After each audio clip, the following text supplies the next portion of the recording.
ஆக்சுவலாக வந்து edge of the சீட்டில் உட்காந்துருக்கிறேன். ஆக்சுவலாக நான் மட்டும் இல்லை, அங்கே கேண்டிடேட்டும் அப்படி தான் எட்ஜ் ஆஃப் த சீட்டில் தான் உட்காந்துருப்பாங்கன்னு சொல்லலாம்.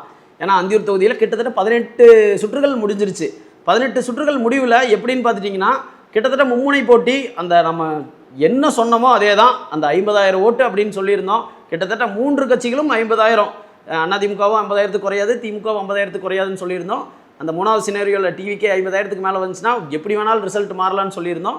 கிட்டத்தட்ட எட்ஜ் ஆஃப் த கண்டஸ்ட்டுக்கு வந்து வந்தாச்சு.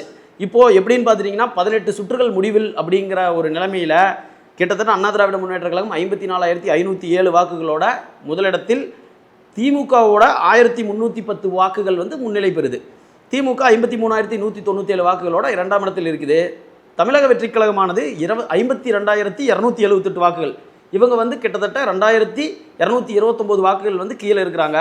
இன்னும் வந்து 2 சுற்று தான் மீதி இருக்குது. 2 சுற்றுங்கும் போது கிட்டத்தட்ட அதில் ஒரு 14, அதில் ஒரு 5, கிட்டத்தட்ட 19 பூத்து மட்டும்தான் எண்ண வேண்டிய ஒரு சுச்சுவேஷன் இருக்குது. அந்த 19 பூத் அப்படிங்கும்போது உங்களுக்கு கிட்டத்தட்ட அந்த 1,310 வந்து லீட் அடிக்கிறதுங்கிறது வந்து சாதாரணமான விஷயம் இல்லை. ஏன்னா 3 பேருமே ஈக்குவலாக ஸ்ப்ளிட் பண்ணிட்டு இருக்கிறாங்கிற விஷயத்தை நம்மளால் பார்க்க முடியுது. அதனால இந்த ஒரு லீடுங்கிறது வந்து சாத்தியமான லீடு இருக்கிறதுக்கு வாய்ப்பு இல்லை. பட் திமுக வந்துட்டு கொஞ்சம் அந்த இடத்துல நல்லாவே சிறப்பாக செயல்பட்டுருந்தாங்க அப்படின்னு சொல்லி பார்த்தா, கிட்டத்தட்ட டிஎன்பாளையம் ஒன்றியத்தினால மட்டும்தான் திமுக வந்து முன்னிலை பெறத்துக்கான வாய்ப்பு. முதல்ல சொல்லியிருந்த மாதிரி மலையில் ஒரு வாய்ப்பு, இதில் ஒரு வாய்ப்பு. இங்கே தாவேகா முன்னிலைனா கிட்டத்தட்ட 2,300 வாக்குகள் முன்னிலை பெறணும்.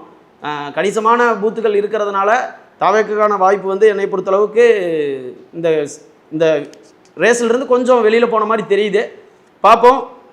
கிட்டத்தட்ட நம்மளோட கணிப்புப்படி அண்ணா திராவிட முன்னேற்ற கழகம் கணிசமான வாக்குகள், அதாவது போன தடவையோட கம்மியான வாக்குகளில் தான் வந்து ஜெயிக்கிறதுக்கான வாய்ப்புகள் இருக்கும். போன டைம் ஓட் டிஃப்ரென்ஸ் வந்து 1,275 இருந்துச்சு.